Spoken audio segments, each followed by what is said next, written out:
Okay, so once again, welcome everybody. Uh, just so that we're in line and we know what's coming up.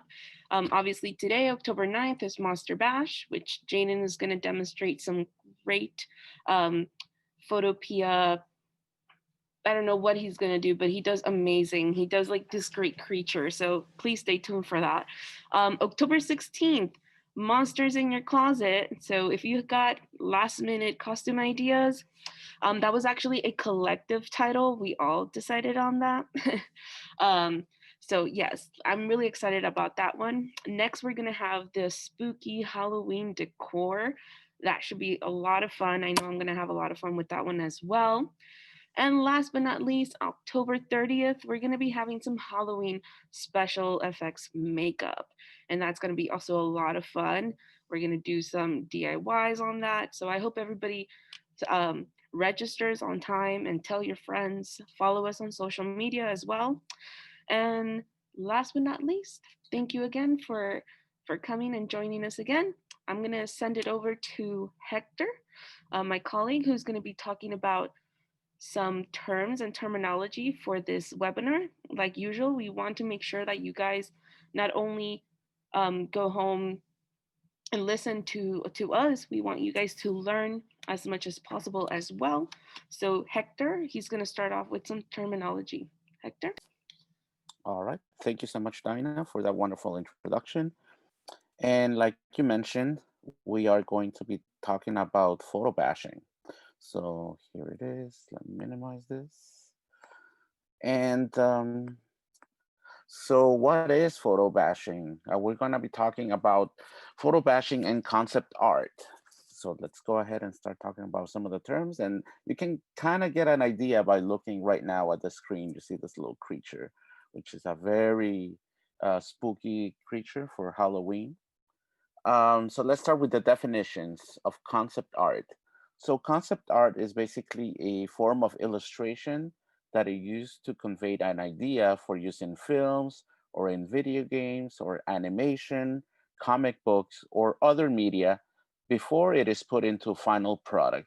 So this is how the artist basically trying to come up with the environment, the look of the characters, all the materials and the objects that are going to be part of the environment, whether it's an animation or a video game.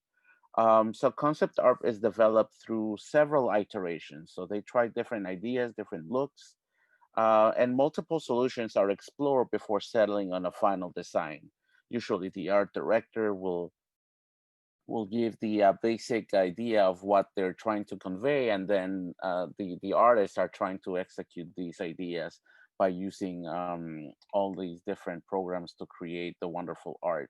They might use 3D programs, they might use 2D, which what we're gonna do today, we're gonna use Photopea, which is very similar to Photoshop to create composites of the artwork and the environment.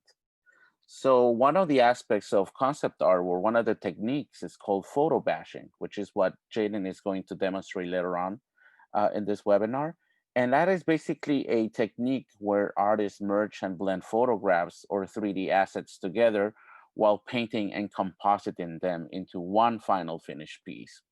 And if you look at the picture on your right, you can see that there's a little house and it has a lot of textures. You know, there's a lot of a plant life that looks very realistic. Same thing with the materials that are using in the house. So one of the aspects of photo bashing is that it tries to convey a photorealistic image. It's not a cartoony look or anime. It's more of a realistic approach to building the artwork. And this is a concept used by artists to speed up the workflow and to achieve a realistic style. So they usually employ different pictures or textures from pictures. And I'm going to be mentioning some of the sites where you guys can check out some of those pictures so you can download and try them out. And they start compositing, you know, for example, in this house, the moss that they use on some of the rocks is from one image. Some of the little plants that decorated the roof of the house is a different image, or you can use multiple ones in for just one particular part of your artwork. It's a very cool technique, and Jaden is gonna give us a really great example of that. Um, because we're part of the library, of course, we always try to refer you guys to materials or other resources that you guys can use to expand your knowledge if you're interested in this kind of art. The first one that I'd like to recommend is called Color and Light, a guide for the realist painter by James Gurney. And he's the creator of a series called Dinotopia. Now, that is a really fantastic book, and he usually specializes in dinosaurs or giant creatures. Um, but like I said, one of the main aspects of photo bashing is the realism. And as you can see in the picture, he's a very knowledgeable about how to achieve a realistic look, and the importance of color in your art, because using certain color combinations provoke certain feelings and impressions on the viewer, and that's what you want to convey when you're trying to create concept art. The next book is called The Big Bad World of Concept Art for Video Games, and this is by Elliot Lilly. And he basically breaks down the whole process from sketching, different techniques that you can apply. It also has interviews with by people who are experts in the field of concept art, how they are able to achieve some of their effects, what are some of the techniques that they use. Because again, you're trying to do this artwork in a relatively fast pace. So it's not like you can take, months and months to create one individual piece of art. You literally have to do multiple pieces of art, because you're usually on a budget or on schedule. So you want to be able to do this process in a relatively fast that due date. And finally, there are a lot of really good art books, like the art book of Coco or Pixar or Disney. And I chose the art book of Frozen by Disney, because it really has a wonderful breakdown of the whole process that they use. And it's a really popular movie as well. So you see all the different ideas that they sketched out, how they came about for the look of the character, what they're trying to convey with the environment. So all of these wonderful art books, and we have a lot of those in our library that you guys can check out. I'm actually just checked out one about the art for Atari, which is a really old video game system. But those artwork was done in traditional art, so that was a different technique than computer-based art. So all of those books are available in the library, so you might want to check them out. The other thing that I wanted to talk about is how to improve your skills. These are some of the basic tips that you guys can do to get better when it comes to improving your artwork. The first one, of course, is to do studies. Of course, observation and imitating artwork from various art books are key. Just practice different techniques. Also from world-renowned artists is fantastic way to do. You can also do live studies. Sign up maybe for a class where you can do actual live art painting with a model in front of you. It's different than using like photographs or pictures or stuff that you see on the internet. Another tip is learn about color theory. That is something that I think is invaluable when you're trying to do a realistic look for your art, because there are certain techniques or ideas that you can use, and if you understand the concepts of color theory, you're going to have a much better time at producing quality work, because you want to do quality instead of quantity when you're trying to improve your skills. Third, I recommend, of course, taking art lessons. You can sign up for a community college class, or you can even just follow some of the many YouTube videos that are available. And my coworker Nicole, actually, if you go to our YOUmake YouTube channel, we have a playlist of different videos that talk about photo bashing. So if you get a chance after this webinar is done or later on, when you have some time, you might want to check out our YouTube channel to check out some of those videos that talk about photo bashing in particular. Another recommendation is to join a group or a club.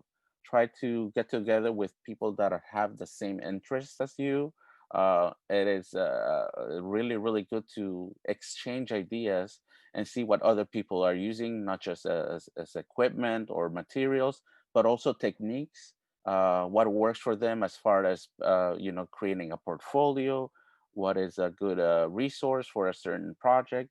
So by joining a group or forming a club, you really get to improve your skills by sharing ideas with other artists. And finally, of course, keeping a journal or a sketchbook is very, very important. We talked in previous webinars. Dinah conducted one really good on how to create your own journal. And the idea is that you're going to be sketching not just concepts, but also trying out different tools for creating your art. And also do some live sketching when you're outside and waiting for the bus or in a restaurant.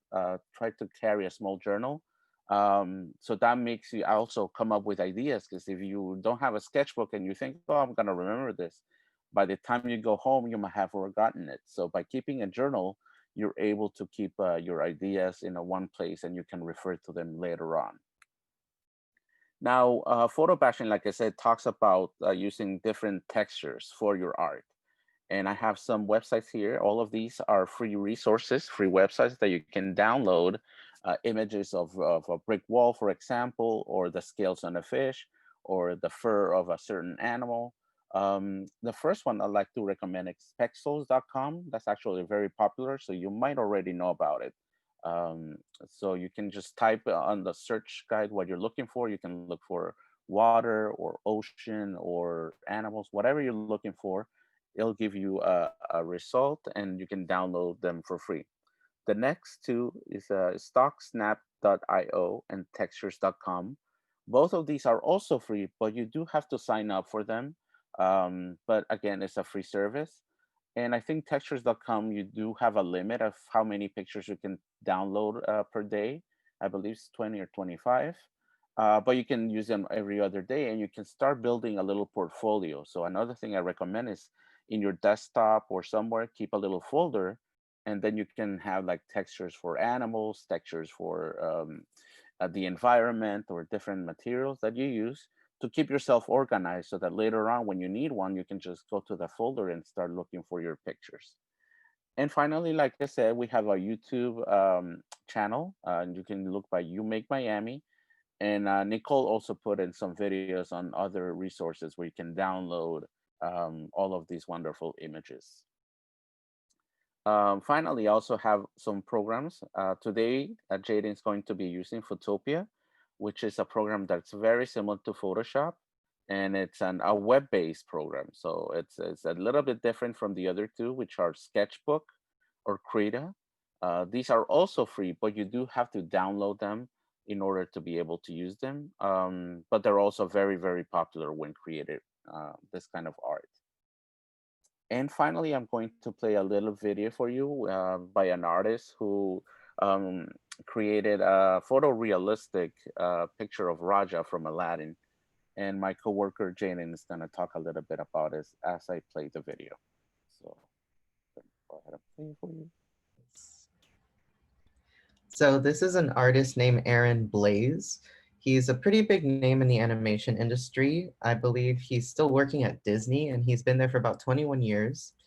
And prior to working at Disney, and I think he still does it in present day, he is also a wildlife artist. So I know there was a lot of you guys who have been regulars at our webinars every week and were interested in learning how to draw animals specifically. So this guy is a great point of reference. He is a master at drawing animals and animal anatomy. So if you want to another point of reference besides those books that Hector pointed out, he has a lot of speed paintings and tutorials on his channel like this. So you can also learn from this as well. And as you can see here, he's not going straight into the photo bashing process. He starts out with a sketch and now he's adding the base colors, like the flat colors. And then he goes in and starts adding lights and shadows. And he's using different layers. Once again, the name of this artist is Aaron Blaze. I'll put his name in the chat if you guys want to look. Aaron Blaze. Yeah, and I was looking at his, he has multiple tutorials. And this guy's Mhm. he's been working for Disney for almost 20 years, I believe, Yeah. Just or about. for a very long time. And you can see he's a master illustrator, so it's really wonderful. He walks you through the whole process. Of course, this is speed painting, and right now he's showing the photo bashing. So, Jaden. So yeah, you can see here that now he's bringing in pieces of different images. He had some like photos of lions for reference, and he's taking different parts of the lion, like the mane, the fur on the back, and he's warping the images. You see there, he kind of like molds them to the shape of the figure that he's drawing, especially there on the bridge of the nose. He warps the image to wrap around Raja's nose. So the more it's layering the pictures, Raja starts to have the appearance of actually being fuzzy. It kind of looks like Raja has a texture, even though it's a two-dimensional drawing. It into it, and then he goes in there with the paintbrush in photo, and he's adding additional strokes to the areas that are photo bashed to make it to the drawing a little bit more.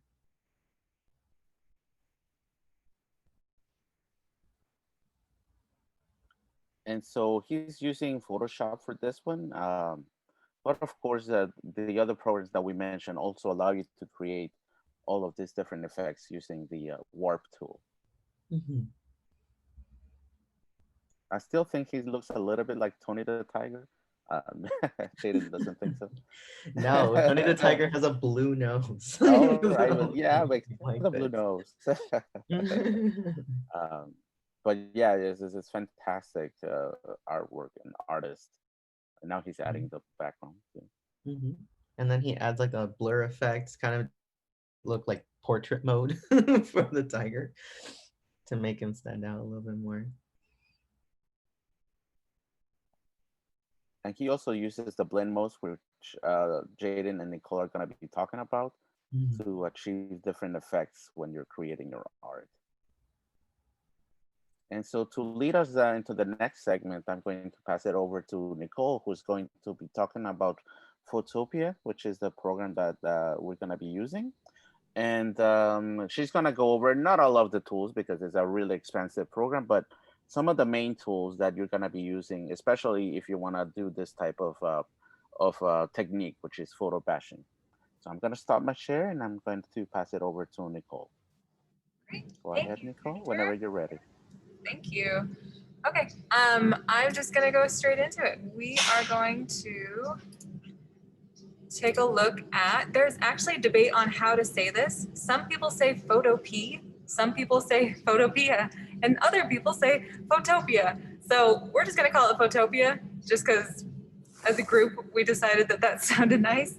But there is debate on how you say it. So this is what it looks like whenever you go to photopea.com. If I just hit enter again, you're going to see that this is what shows up. It's you go to the website and it's like you're opening a program on your desktop. It's just there, which is pretty cool.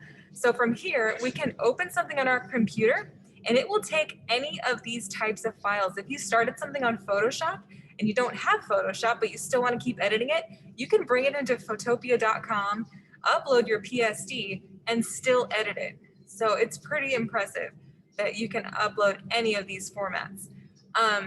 So they have templates for you and they have demos for you to learn from, which is nice. And you can also find demos on YouTube and whatever that LinkedIn learning site is, Linda, if you're interested in learning more about how to use this. But also the templates. But we're just going to start a new project. And this is what comes up when you start a new project. So these are the templates that you can use if you're interested in starting with some work already done for you, not starting from total scratch. If you want to start from scratch, you come over to this side where you can name this project whatever you want. We're going to call it demo because this is our demo. And here, there are presets for sizes, resolutions, and they're really helpful. So this is on social. So Facebook page cover, Facebook shared image. If you're doing social media artwork, this is a really, really great place to start. It's already got it set up for you. So right now it's in pixels because screens are usually in pixels. That's what you're looking at on your screen is pixels, but you can change it if you want. You can change it to percentages, millimeters, or inches. Whenever I work in print, A4 is a regular sheet of paper size. I like to change it to inches so that I know exactly where things are going. Whenever you work in print, it's also going to be 300 DPI, dots per inch, which is really important to get a good resolution. Whenever you print, you want it to be nice and clear. But whenever you're in screen mode, let's go here to HD, pixels, it's going to be 72 DPI or dots per inch, which will be nice and crisp on your screen, but when you print it out, might look a little bit fuzzy, a little bit off. So if you're going to be in screen mode, 72 DPI is great, but if you want to print it, make sure it's 300 DPI. It's going to be that much crisper and clearer and look better. Also, if you don't know what you want to do with whatever it is you're working on, probably do 72 DPI just because that will give you a smaller file size. And if it's something just for fun, I mean, if you want it to be big, go ahead and make it 300 DPI. But most people are going to want to save their file sizes so that they're not using up all their memory. All right, so now that we've got this, I've got my name, I've got my size, I've got what format I want it in pixels, well, what measurement I want it in, and then my dots per inch. I'm going to change the background to transparent because I like to be able to see what I've created artwork on and what I haven't, and then I'm going to hit create. And this is my artboard. So these little white and gray checks, that tells me that there's nothing there. If I were to print this out, or if I were to export a GIF or GIF, however you say it, it would just be a clear, see-through, transparent rectangle. There is nothing on this board. So we are actually going to go over to pexels.com. I pulled up some images. We're going to just pick a photo and drag it in. All right, let's see. Now I'm going to drag and drop. There we go. It's loading. Okay, so here is a frog. And we're going to go over here to this layers palette. And we are going to name this layer by double clicking right there. And just we're going to call it frog. So right now, it's not a big deal to name layers because I only have two layers, the background layer, which is transparent, and my picture layer, which is a frog. And it's very easy to tell which layer is which. When you have about 150 layers, it will be really, really difficult to look at each layer and say, I want to edit the frog. Where is the frog? I know right now that's hard to tell, but it's important to name your layers. We're going to double click on this little rectangle right here. I meant to right click. We're going to rasterize. That's important to flatten the image so that we can edit it. Before it's rasterized, it's just a flat image, or it's just an image that we can't actually do anything to, but we can look at. So here we have our frog. We're going to go over to Pexels once again. We're going to pick one of these. How about this photo right here? And we're going to grab that and drop it onto here. It's loading. There we go. Okay, so right now I have this move tool selected, this pointy arrow right here. This is the most important tool you will use in any of your graphic design or most programs. This is the most important tool because it allows you to pick things up, move them around, and put them down. And here on Photopea, you can drag things completely off the artboard if you want and put them pretty much anywhere. So this is the most useful tool. You'll notice though, that no matter where I click, it's still picking up this layer, which we haven't named yet. So I'm gonna double click here and name it rock because it's a big rock. And then I'm going to right click on that and hit rasterize. All right, so I'm still, no matter where I click, it's picking that up. And that is because my rock layer is selected. If I select my frog layer and I click anywhere on my artboard, it will move my frog. You'll also notice that this rock layer is blocking or staying on top of my frog layer. That's because in the layers palette, the rock layer is above the frog layer. If I switch those layers, the frog layer is now on top. And if I'm selected on the rock, I can move that rock around so that you can kind of see it. I'm going to put my rock back on top because it's smaller. And then I'm going to select the rock layer and go right here. This is my blending options. These are really fun to play with. Each of these does something different. So, I mean, if you ever just want to sit and play with Photopea, this is a really fun thing to do. Put pictures on top of each other and then like try the blending modes and see what happens. So you can also change the opacity, which is how strong the color is. So I'm going to bring down the transparency, and you can see it getting lighter and just disappearing altogether and then coming back up. That's really fun to play with too. So those are the important things there. And if you ever want to change anything, you didn't like what happened here, you want to revert back, this history layer starts from the beginning, open, and it remembers everything I have done in the order I have done it. And I could go all the way back to the beginning if I wanted.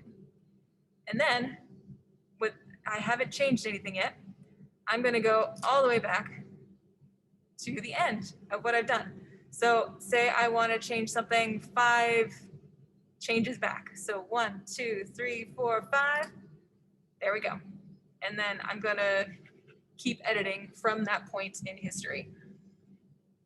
We're going to use this right here. This is called the lasso tool. And you'll notice that whenever I select a tool from the toolbar over here, my active tool is up in this little square. So if I choose the move tool, you'll see it right there. It shows my active tool. If I choose the lasso tool, it shows my active tool. The lasso tool is a really cool one. I'm going to hide my rock layer by clicking this eyeball thing. And I'm going to go to my frog layer. And I'm going to just do a quick, messy selection around my frog. So what I'm doing is I'm cutting him out.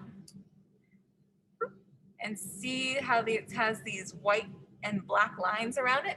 That means that this area is selected. And I could turn on my rock layer and select my rock layer if I wanted to.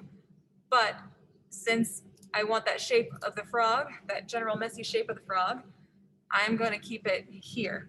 I'm going to Control-Shift-I, invert the selection, and then I'm going to use this eraser tool. This eraser tool is nice because it does just what it sounds like. Watch, it erases. And it will work just like a pencil eraser in that it will erase wherever I move it. If, say, you want to erase something large, you can turn the size of your eraser all the way up. Now this huge circle is where it will erase. So I click that, it's erasing, which is pretty fun. You can also change the type of eraser that you have, a brush eraser or a pencil eraser. You can change the hardness of it. So let's go back and you'll be able to see, I want mine 36%. And then we're gonna size it down so that you can see what it's doing. It's got a soft edge now, and you can see it's kind of blurred around the edge of that circle. And if I put my hardness all the way up, it's going to be a hard edge, a very defined circle. So you can use different settings depending on what you want it to be used for.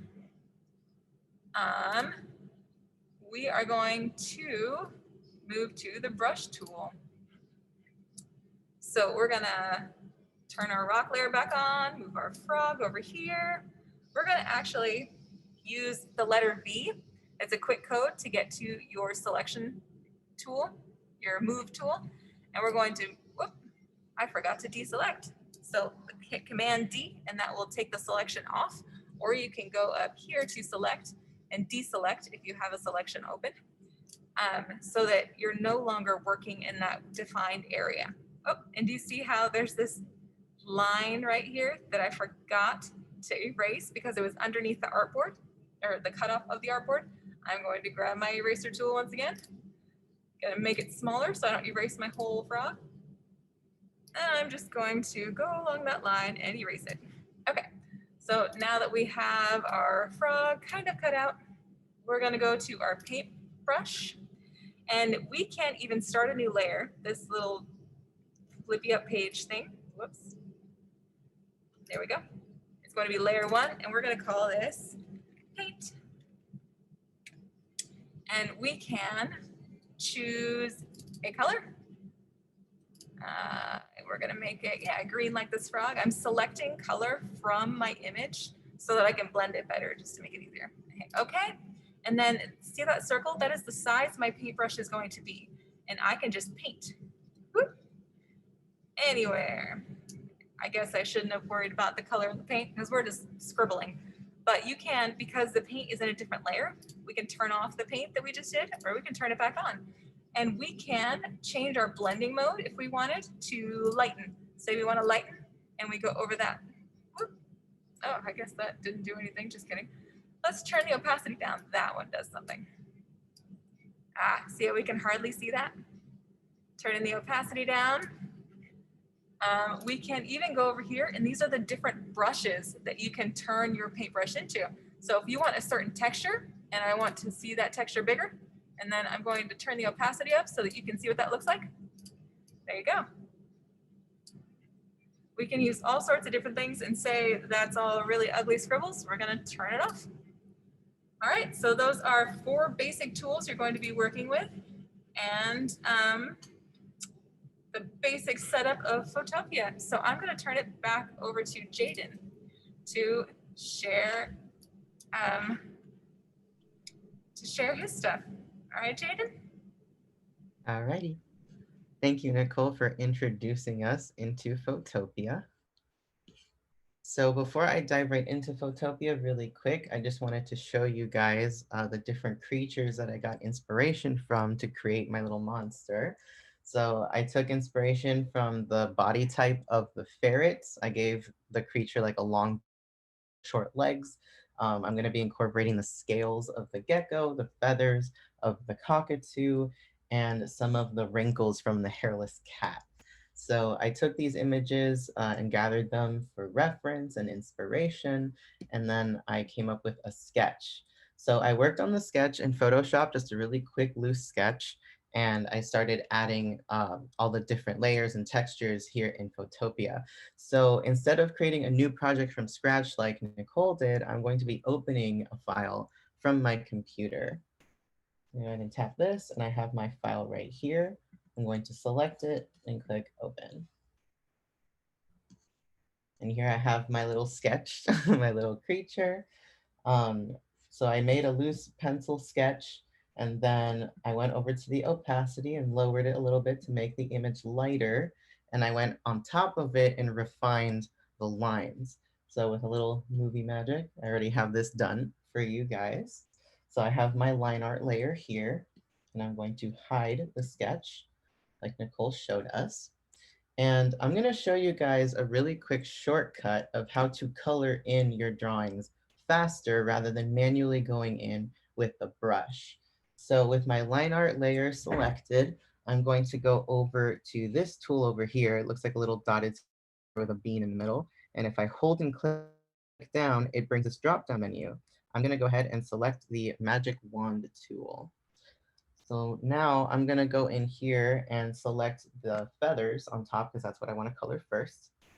So I make a selection in here, and by holding down the shift key on my keyboard, I can add to my selection. So I'm gonna all these little feather parts, even some of the wings. Now, one thing you'll notice is that when I zoom in here, there's kind of like this tiny little space outside the selection between that and the line art.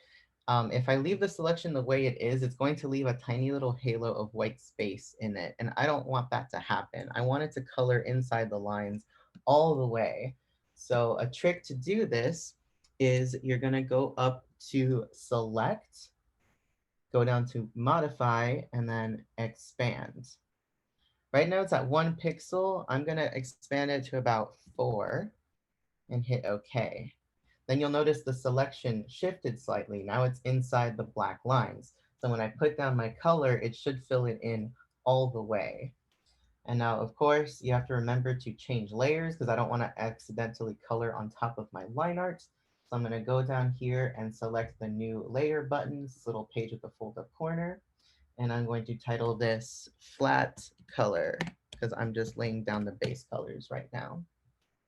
And like the cockatoo that I got inspiration from in my, I kind of want to use like a dark navy bluish kind of color. So I'm gonna drag this little circle in here and hit OK. And then over here, this little gradient tool, I'm gonna press and hold down to bring down another drop-down menu to select my paint bucket. So I have the paint bucket tool selected, I'm on a separate layer, and I'm just gonna go ahead and tap inside the selected area. It's automatically gonna color all those areas at once. So see, with just the tap of one button, you colored in all of this surface area. Once you're done coloring that in, you can hit Command D or Control D if you're on a Windows computer, and it'll deselect your selection. So see how quickly I just colored that in? It did it in just a couple of seconds rather than manually scribbling it in. So once again, a little bit more movie magic. I'm gonna fast forward a little bit because I already colored this for you guys. So here I have my flat colors laid down, a slightly lighter blue. And another thing to note is that this little trick of selecting multiple areas, it only works if your lines are completely closed. You can't have any open gaps in your line art. All the shapes have to be closed off so that the selection tool can recognize the enclosed shape. So now that I've laid down my flat colors, I'm gonna bring in my first image to warp and start photo bashing. So I'm gonna go over to my layers tab, once again, make a new layer, and then go to File and Open and Place. If you just hit open, it's gonna end up opening the picture on a separate project file, but I want it to be in this project. So I'm gonna select Open and Place. And then here, I'm going to pick the gecko skin texture and select Open. And now, like Nicole mentioned before, the move tool is super important. I have it selected by default, and I'm going to move this image. Zoom out a little bit. And I'm gonna use the transform tool, which is checked off up here. When you see these little squares around it, that's the transform tool. And I'm gonna hold shift and expand this. I wanna make it bigger so it covers the entire surface area.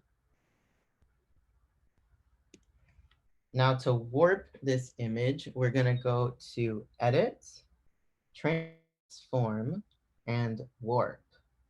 So when I do this, I know it's a little hard to see because of the pattern, but there's these extra little squares that appear on the transform tool. These are extra points from where you can manipulate the image.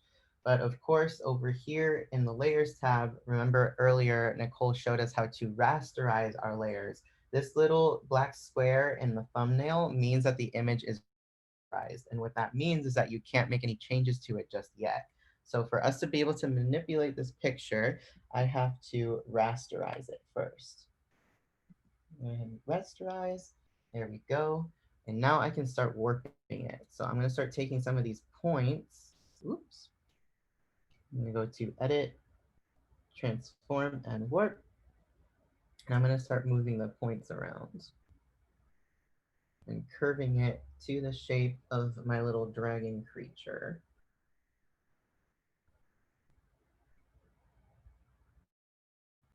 And then there's these little levers on the outside where I can further manipulate the shape as well.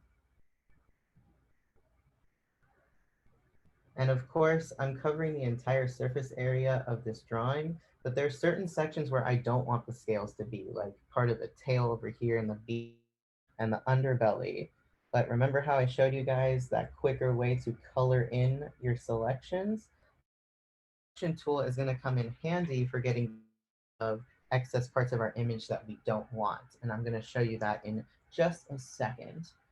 So, oops, lost my tab for a second. So I'm pretty much done warping this around. But I want to get rid of those excess areas that I talked about. So once again, on the line art layer where my lines are, I'm going to go back to the magic wand tool. I'm going to zoom in a little bit. And I'm going to select the areas where I don't want the scale pattern to be. So I'm going to highlight the beak, hold down shift to add more to my selection. Do this outside area over here, the underbelly. part of the wings, the tail. That should be all of it. I don't think I missed a spot. But now that I selected everything, once again, I have to expand the selection to make sure it doesn't leave a little ring around the edges of excess image. So I'm gonna go over to select, modify, and expand. Hit OK because it's already set to 4 pixels. And now I'm gonna go to the gecko skin layer. Even though I have this selected, I don't want to delete the line art, I want to delete the gecko skin. So I'm going to change layers and I'm just simply going to hit delete. And it automatically gets rid of all that excess gecko skin that I didn't want. Now it looks like I missed a couple spots, so I'm going to go back here again using the magic wand tool once again, select these last 2 little areas that I missed. Oh, it was actually just one. Go back to the gecko skin, hit delete.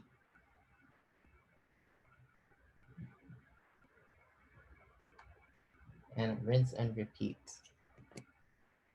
So it's starting to look pretty cool. I've got some textures down in here as well. And to make this blend into the drawing a little bit better, we're gonna play around with the blending modes like Nicole showed us earlier. So right now it's on normal, but I wanna see what it looks like maybe on multiply. That kind of makes it a little bit more pink to blend in with the color underneath. That's one option. Maybe overlay. That makes it really, really light. Almost looks like a little albino dragon. But I personally kind of like the multiply effect because I don't want to lose the texture of the pattern too much. It gets lost when I lighten it that much. So I'm going to put it on multiply, maybe play around with the opacity so it blends in a little bit better to the flat color that's underneath. So that's pretty much me laying down the textures. Again, I'm going to fast forward a little bit, movie magic. I've already got this prepared for you guys. And I did the same with the feathers. Got the gecko skin in there. And I added some scales to the underbelly. As you continue to manipulate your picture and add in those different textures, you get these really cool effects. And of course, if you guys have any questions or you think I'm going too fast, please let us know in the chat and we're happy to answer any questions you might have. And then last but not least, this guy's floating around in space. I want to give him a background. So I'm going to go ahead and create another layer, name it BG for background. And once again, going to go to File, Open, and Place. And I have my little forest image saved in here. I'm going to select the picture, click Open, and I'm going to expand it to make it bigger and take up the entire page. Hit Enter to confirm the transformation. And of course, this layer is on top of the drawing right now. I want it to show up in the background, so I'm going to drag it down so that it's underneath everything. And then lastly, I want to add a little bit of highlights and shadows to my drawing, just like Aaron Blaze did with the tiger. So it kind of blends in the dragon more with the environment, because right now it's standing out a little bit too much. So I'm going to create a new layer, like always, and I'm going to name this one Shadows. And I'm going to go over to my paintbrush tool. And this is another trick that I'm going to show you guys on how I do shading digitally, but I'm going to go back to my color palette. I'm going to pick a more purplish color, a really, really dark purple. Hit OK. And for the brush, we have different types of brushes here. I don't want one that's so harsh because I want to create soft shadows. So I'm going to pick this airbrush that's a little bit lighter. I'm going to make it larger. And once again, I want my shadows to be inside the line. So I'm going to do that magical selection tool. It's very, very handy to use so you can stay inside your lines. And I'm just going to select the entire dragon because I want my shadows to stay inside the lines. Don't want to be messy.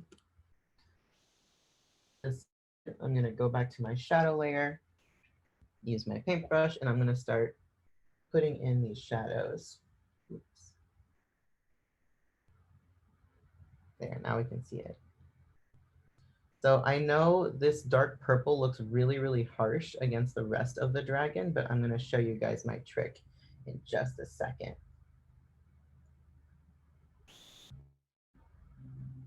Looks like I missed a couple spots when I was selecting. That's okay. I go in here and I add some of the shadows. They're very light and airy.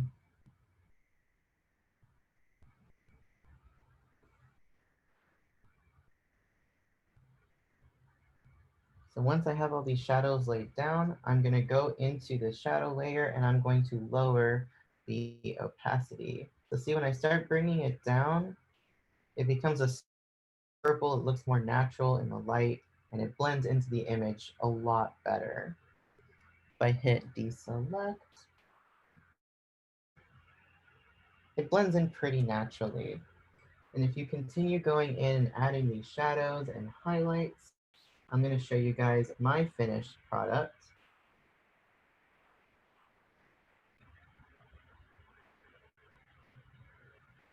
So this is my finished drawing.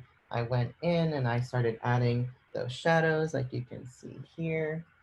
I added a bit of highlights to make it look like the sunlight is coming in from behind our little dragon, just like the lighting in the forest. And then at his feet, I added some little grassy brush strokes to make it feel more like he's sitting in this environment and he's not just floating in the air. So I know there was a little bit of fast forwarding magic in this and showed you the final product, but hopefully you guys learned some cool tricks on photo bashing and how to mash together these images with some blending and shadows. And that concludes our webinar for today. Very cool. Thank you, Jaden. I think some of the people on the chat were saying that it kind of looks a little bit like a griffin. Yeah, probably because of the beak. I made like this little feathery lizard dragon thing. Yeah, people are loving it. Angela says it's very cool. Another thing I also wanted to quickly mention is what I used today to illustrate this is a pen tablet. We talked about this in one of our earlier webinars some weeks ago. There's a tablet that you can connect to your computer where you draw on it and look at the screen, one where you draw directly. So I discovered something about Photopea where if you're using a device where you can draw directly on the screen, it recognizes pressure sensitivity, you know, how hard or light you press the pencil. But when you do it with a pen tablet, like a tablet you plug in with a cable, it doesn't recognize it, sadly. So it'll only recognize that pressure sensitivity if you're drawing directly on a digital screen. So I just wanted to point that out. I have the feeling you were using a pen and a tablet because you were Yes. shading so fast and so intricately. I had the feeling that you were doing that. Mm-hmm. Great resources, really great. Wonderful class, guys. Mm-hmm. So yeah, go ahead, Dad. No, I was just going, yay. I don't know. Am I sharing the right screen? Can you guys see the events? Yes. Yes, sir. Yep. I just want to again thank our wonderful staff, Jaden, Dinah, Hector, Nicole, and just remind you guys we have a new system for signing up for our classes now. Basically, you just need to go to the Miami-Dade Public Library System's website, mdpls.org, and just scroll right down to the little kid with the sword, events, and you click on there, and there you'll have it. You'll have all the classes for whatever day that you're on. It defaults to the day, and you can select our YOUmake Miami online workshops. And I'm going to select the one that's coming up next week, the 16th, which is Monsters in Your Closets, Costume Ideas. And right there, you can just go ahead and register just by clicking on the register tool. And right there, you just go ahead and put in you can either put in your library card and your pen, but if you do not have a Miami-Dade Public System library card, you can just put in your name and email and the phone. All of this stuff is required if you do not have a library card from us, and you can go ahead and register. And after that, we'll send you the Zoom link to log in and the password. Okay? So that's it. It's very simple, and we look forward to having you guys here for our next class. And I do want to again thank you for coming, and thank you to our amazing library system staff. Yep. Just before we go, again, thank you so much, guys, for joining us. Please make sure that you register for next week's webinar. That should be really fun. And hopefully you guys can get some ideas as to what you're going to be doing, what you're going to be dressing up as for Halloween. So I hope some of you share some of your Halloween costumes with us and see what you guys do at home. Yeah, so that's about it. Thank you again, and welcome to October Spooky Webinars. Bye, Yes, guys. stay safe. See you Thank next you. week.